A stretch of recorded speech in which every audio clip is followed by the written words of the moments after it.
El candidato a la Asamblea Nacional por la Unidad Popular, Giovanni Tereguana. Gracias por acompañarnos. Buenos días. Tenemos aquí a una colega y que también está de candidata a la Asamblea Nacional, y una de las preguntas que siempre hago a los candidatos a la Asamblea es ¿por qué ir a un organismo que está súper desprestigiado, con menos del 10%, casi 5% de aceptación o de credibilidad?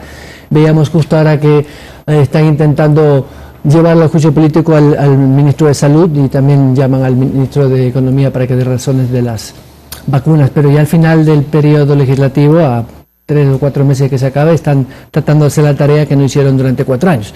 Digo esto porque seguramente el electorado y ustedes que están en la calle o que tienen contacto con los votantes deben tener una percepción igual.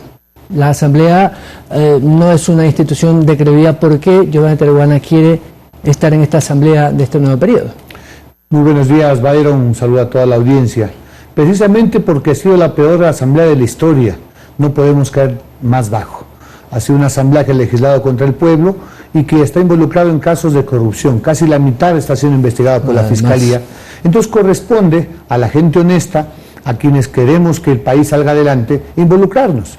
Nosotros representamos una alternativa desde Unidad Popular Listas 2, que además tiene el aval de 150 organizaciones sociales, de trabajadores, de intelectuales, de pequeños comerciantes, de mujeres, que apostamos precisamente a tener una nueva legislatura. Hay que barrer la corrupción, por supuesto. Hay que llevar propuestas viables, programas de gobierno, por supuesto, a nivel de la legislatura. Nosotros estamos seguros que Yacu Pérez va a ser el presidente de la República, pero para que él pueda gobernar, necesita un marco jurídico, nuevas leyes y reformas. Ahí entonces necesita un equipo de mujeres y hombres que con honestidad, con capacidad, con propuesta, vayamos al legislativo, a fiscalizar la corrupción y a presentar estas nuevas leyes. Ese es el equipo de las listas 2. ¿Qué propuestas puntuales tienen ustedes en una agenda parlamentaria? Bueno, tenemos varias, pero las más inmediatas tienen que ver con la reactivación productiva, una nueva ley de fomento productivo que permita abaratar los costos de los créditos a largo plazo, fortalecer la banca pública.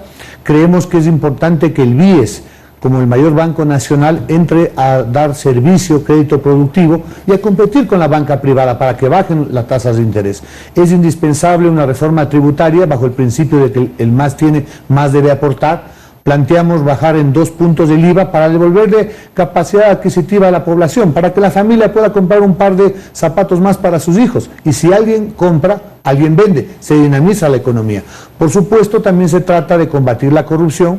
Vamos a fiscalizar al Servicio de Rentas Internas para que sea eficiente y cobre a los grandes evasores. Según la CEPAL, son 7.000 millones de dólares, Byron, que al año se evaden de impuesto a la renta, y eso son las grandes corporaciones. Entonces necesitamos que el Servicio de Rentas Internas cumpla con su labor, y ahí está la plata para invertir en salud, en educación, en fomento productivo, entre otras cosas.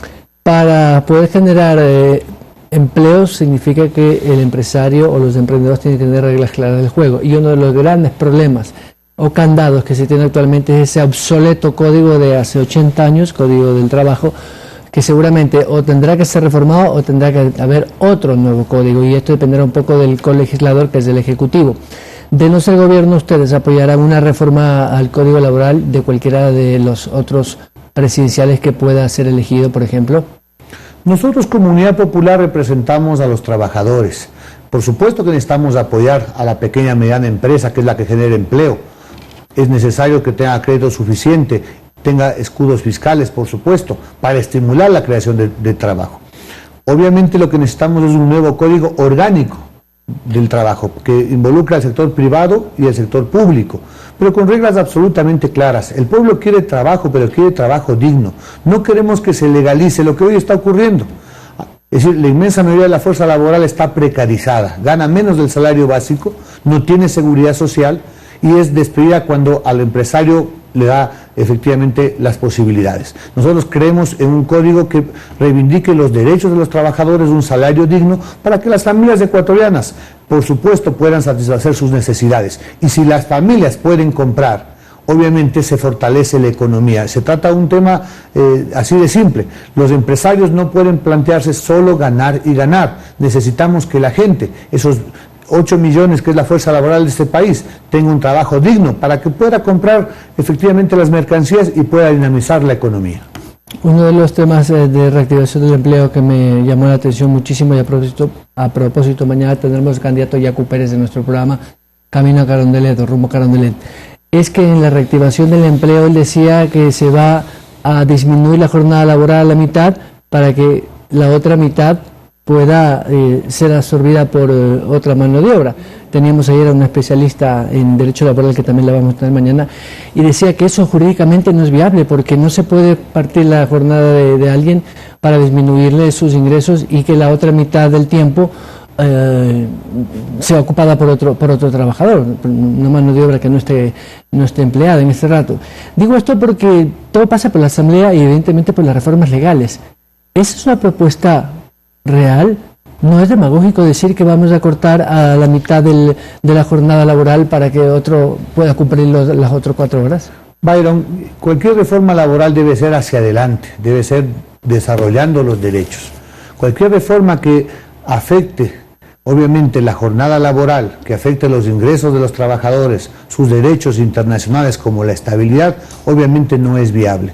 Si en el pasado los neoliberales no han podido flexibilizar como pretenden, precarizar el trabajo, obviamente con Yacu Pérez lo que tenemos planteado es democratizar el acceso al trabajo. El trabajo es un derecho de las familias y es un factor fundamental para el desarrollo.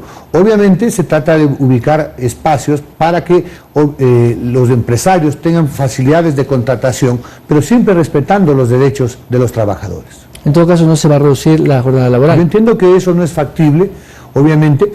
Hay momentos en los cuales se puede reducir la jornada de trabajo, pero manteniendo el mismo salario. Eso iba a decir. ¿No es cierto? Esas son algunas cosas que se han avanzado, sobre todo en los países del norte de Europa, para que efectivamente, como en su momento se pasó de 12 a las 8 horas por fruto de la lucha de los trabajadores, es obvio que conforme avanza la tecnología, la telemática, obviamente se requiere menos horas de trabajo y algo que es importante. Al centro del trabajo es la generación de riqueza y que el trabajador pueda cumplir con su familia. Eso es lo esencial. Así es.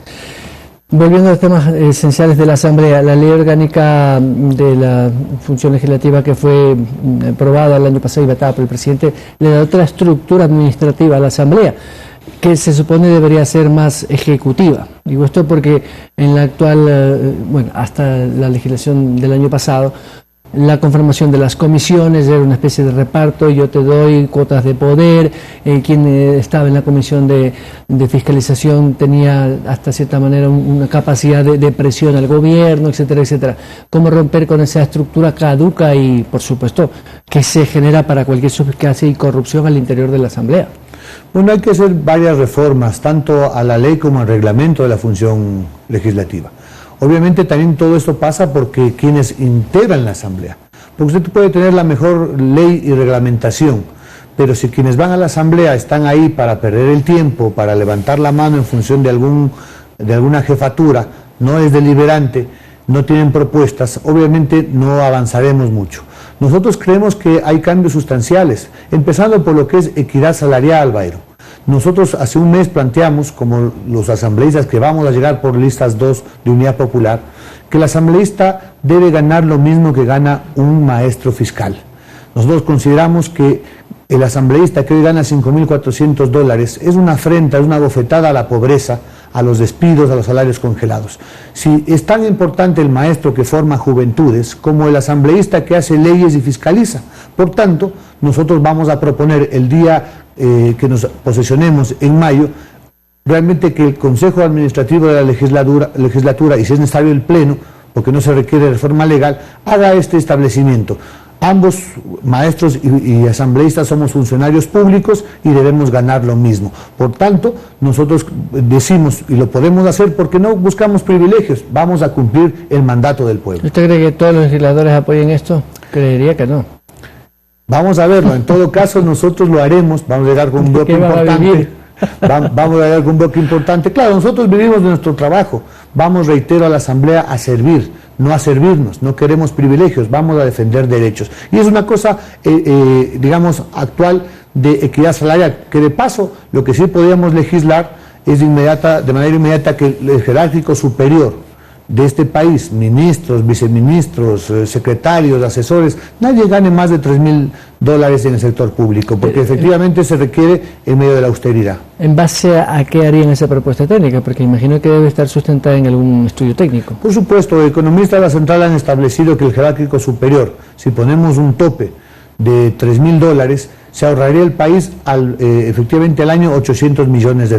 ¿Tanto? Obviamente, sí.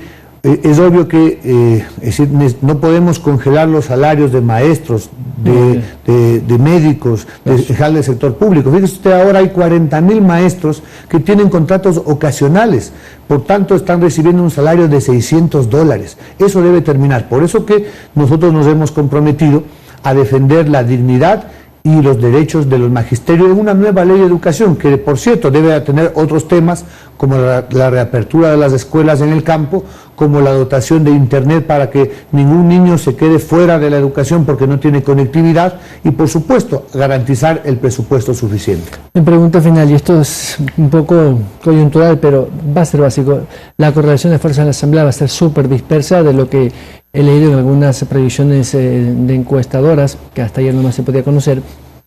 No va a haber una mayoritaria fuerza política como para hacer un cogobierno en el buen sentido de la palabra, porque el Ejecutivo va a necesitar de un bloque que pueda aprobar sus leyes.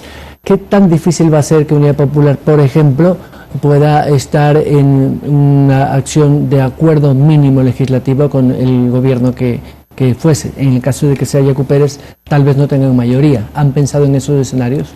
Por supuesto, nosotros estamos seguros que Yacu será el presidente de la República y tendremos un bloque importante. Y hay que gobernar y hay que legislar con las mayorías populares. Obviamente vamos a presentar una serie de reformas, por ejemplo, la necesidad de urgente establecer una moratoria en la ejecución de las hipotecas, porque la gente no es que no quiere pagar, no puede pagar, necesitamos, y son cosas viables que habrá que discutir con todas las fuerzas políticas de cara a, digamos, a la opinión pública de forma transparente, y obviamente si nosotros planteamos bajar las tasas de interés de la banca privada y hay partidos que defienden a la banca, no habrá acuerdo. Pero si nosotros planteamos libre ingreso a las universidades, fortalecer la educación superior, aspiramos que las fuerzas en su conjunto del país que quieren sacar adelante el Ecuador sumen sus votos, así como nosotros lo haremos en cada propuesta que sea obviamente en beneficio del pueblo ecuatoriano. Nosotros como Unidad Popular Listas 2 vamos a legislar, reitero, junto al pueblo. Giovanni Tereguana, muchas gracias. Muchas gracias, Dairo. Candidato a la Asamblea Nacional por Unidad Popular. 7:41. Vamos a la